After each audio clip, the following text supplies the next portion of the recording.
Welcome to Get the Facts, the show that gives you the latest information on important topics. I'm Adrian Atkinson. We've witnessed the emotions, the tears, the joy, and above all, the love and unity when beneficiaries receive their homes through government's indigent housing program. Today we are joined by a very special guest, the Minister of Local Government and Community Development, the Honourable Desmond McKenzie. He's here to give us an update and share more details about the program.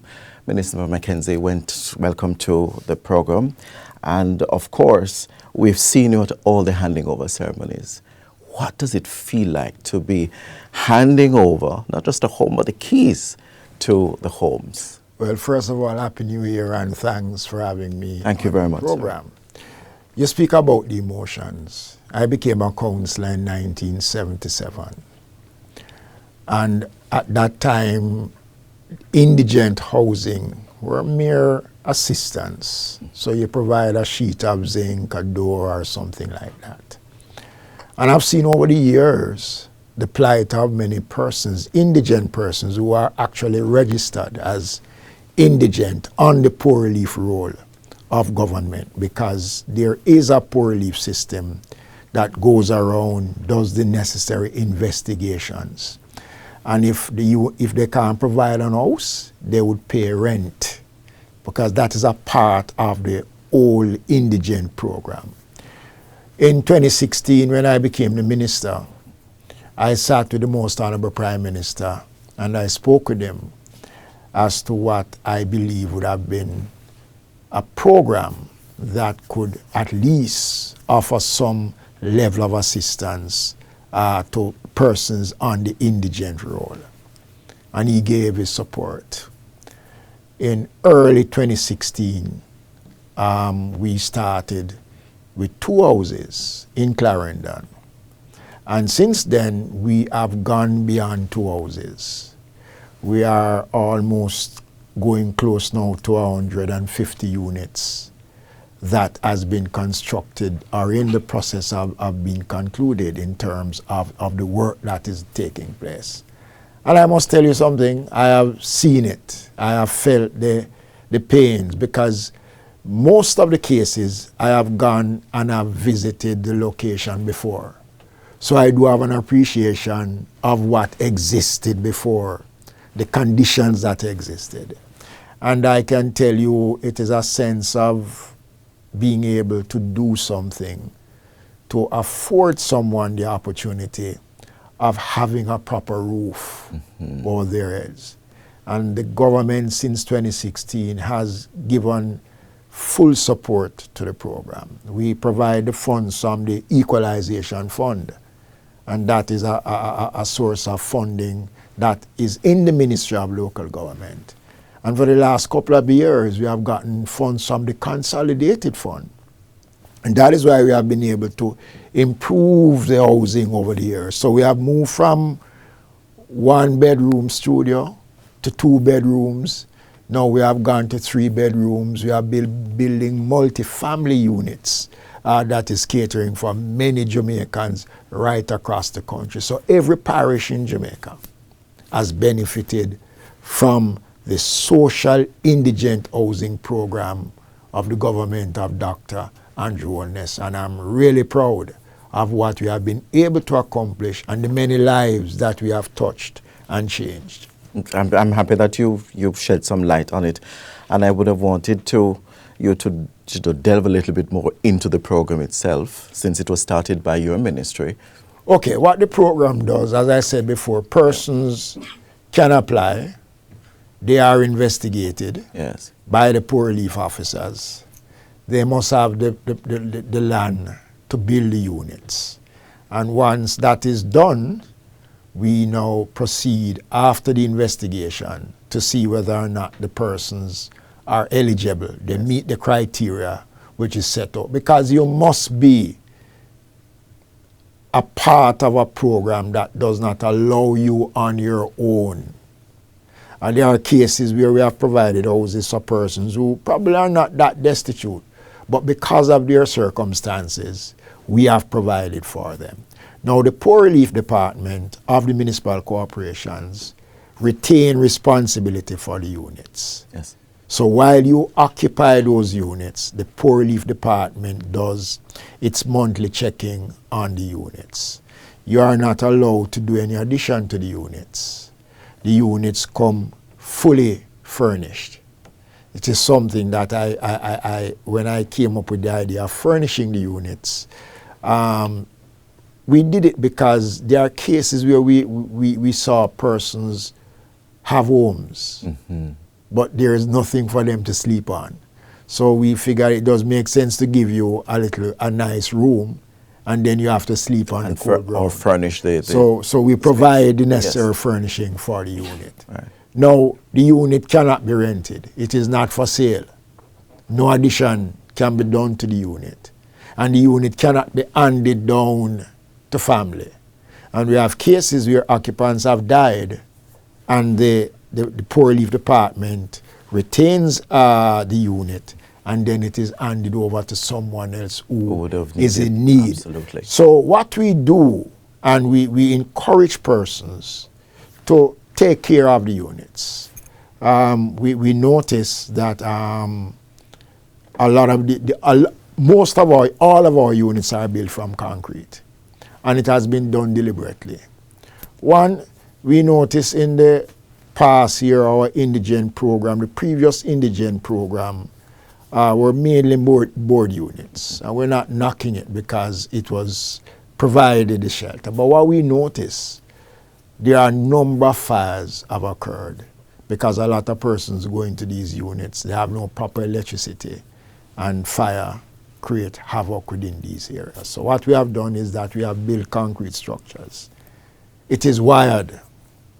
We encourage the occupants to legitimize their service with the Jamaica Public Service Company, legitimize their service with the National Water Commission. So you are getting, government is providing you with a house. All the government is asking you to do is pay for the light. Take on the responsibility. And the water, that Absolutely. personal responsibility. Yeah. And I must say that we have seen where persons have responded in a very, very positive way. One of the things that we have introduced in the program is that now each house comes with a black tank, and we provide a water harvesting program so that you can have your own water use by that. And we are now going solar in the units that we have built. All right, I want to hold that point, Minister. We're going to be taking a break, after which we will continue our discussion with Minister Desmond McKenzie from the Ministry of Local Government and Community Development.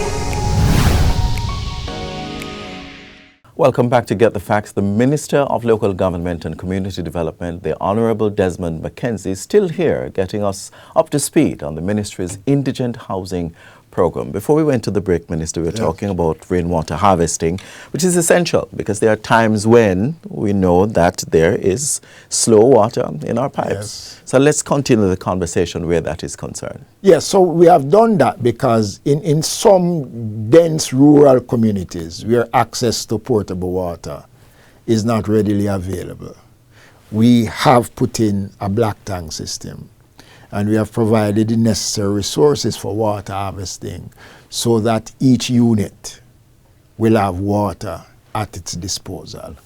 The units are 2 bedrooms, 1 bedrooms, 3 bedrooms, kitchen, dining, bathroom, toilet, wash area.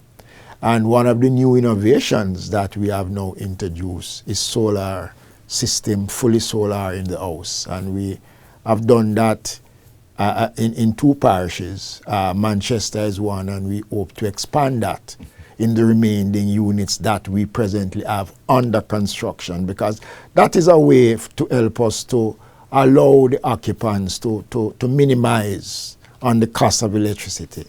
And we are now partnering with the Jamaica Public Service Company. As a matter of fact, the units that myself and the Most Honorable Prime Minister handed over in December, the Jamaica Public Service Company has now begun to partner with us, because what we are doing now is that we are now allowing the occupants to use the prepaid meter system in these buildings. So you go in, the JPS will put in the prepaid meters, yes, and you pay accordingly. So the same way you buy the credit according to use on your phone. Yeah. Right. So this is a new innovation that we have started with the Jamaica Public Service Company. And that is how we're going to be doing most of the programs, because we want persons to have that level of personal responsibility. Absolutely. Because if we look at the magnitude of fires that we have had quite recently, that have destroyed homes and have taken lives up to last weekend. Mm-hmm. And people calling on the government. Precisely, and people is calling on the government for assistance.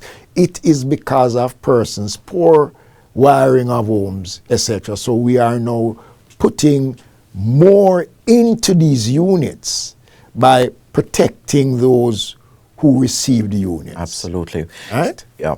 Funding is extremely important, Minister, and a lot of times people think that government have all this money.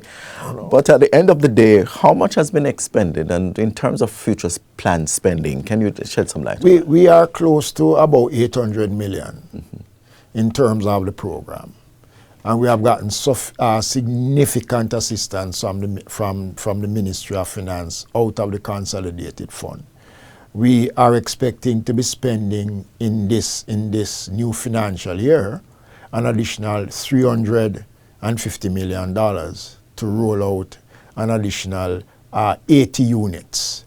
And that 80 units will be distributed, as I said before, right across the country. Mm-hmm. So we have been spending a lot on social housing, and we have also partnered with the Office of the Prime Minister, Economic Growth and Job Creation, where we have had partnership doing, because the Victoria Palms is a joint venture between the Ministry of Economic Growth and the Ministry of Local Government. So there are partnerships that we are developing around the social housing program. And I want to assure the viewers that this government will not renege on its commitment to provide those social housing, because we know there is a need for it. Absolutely. And the need is important, because, I mean, persons will, see you and they will say, boy, I need a house. Everywhere you go. That is what people are talking about. And it is the quality of what we are building that people, really feel good about. Because I can tell you, none of those units that we have built since 2016 have been affected by any hurricane. Mm-hmm. Any disaster has affected any of those. Because of the kind of materials used. Because these are real concrete and steel. And I must commend the MCs for a very good job in building, and the contractors who have built these houses. And I'm telling you, it's a program that I'm proud of. And the good thing about the program, it has no political colors. Absolutely. I was about 3 weeks ago in the constituency of the leader of the opposition, handing over 2 of those units to him out of the allocation of 5 that he has gotten. And we have done that right across the board. We, in this government, we care. Mm-hmm.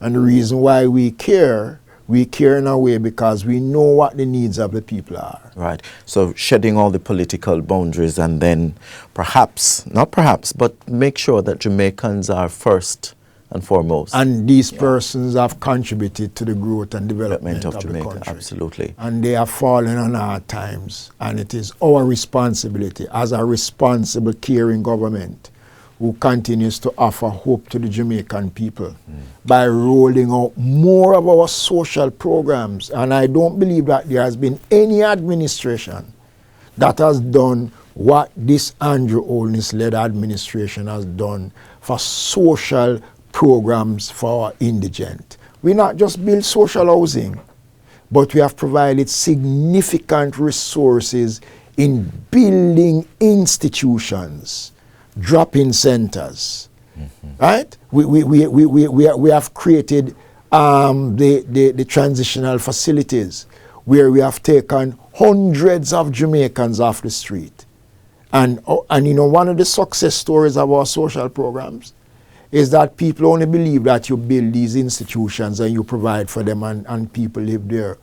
Over 100 Jamaicans who we have taken off the streets have been repatriated back into social life. There is one young lady now who is in her second year at law school. We found her on the streets. And that is what caring is all about. That is why we have gone the extra mile in building these social houses, because when you have a roof over your head, people feel a sense of pride, dignity. Absolutely. And that is why the government continue, and we will continue to do what we're doing, and even on a much larger scale. Absolutely. And I'm so happy that you're able to shed the light on this very important issue for people who across Jamaica and even the diaspora to understand exactly what the government is doing. And housing is extremely important in any country. And of course, you're fulfilling the strategy, the long-term goal of the government in providing housing solutions for those who are in need. In your final words, Minister, to those persons who have already received the keys to their homes, and of course, those who are prospective applicants or recipients of the housing, of a key to their home, what advice would you give to those? My advice to those who have received: continue to keep, protect, care, love, because it was given in good faith. It was given because there was a need for it. And once you accept the need for it and show that level of appreciation, a lot more Jamaicans will benefit. And I'm urging those who are waiting. You know, I got a letter from a lady, says she has been waiting long. The interviews take time. As I said before, you have to have the land. We have to have proof of ownership, or somebody have to give you permission to use the land. But this government of Dr. Andrew Holness, not just housing for those who can afford it, but housing for those who fall below a certain level, will continue to be the #1 priority of this government, because we have built more housing solutions since 2016 than any other administration has done. And I'm proud that I'm a part of a team of a government led by Dr. Prime Minister Andrew Holness that cares about the less fortunate. And we will never renege on our commitment to provide quality, decent housing for those who are in need. What a great way to end this conversation, Minister. Thank you so much for sharing. And thanks for having me. And I wish you all the very best as you carry out your responsibility. Thank you. On a daily basis, monthly basis, yearly basis, however long. Minister of Local Government and Community Development, the Honorable Desmond McKenzie, thank you so much for taking the time out of your busy schedule to share that information with us this morning. And to you, our viewers, for tuning in. Until next time, I'm Adrian Atkinson. Do take care.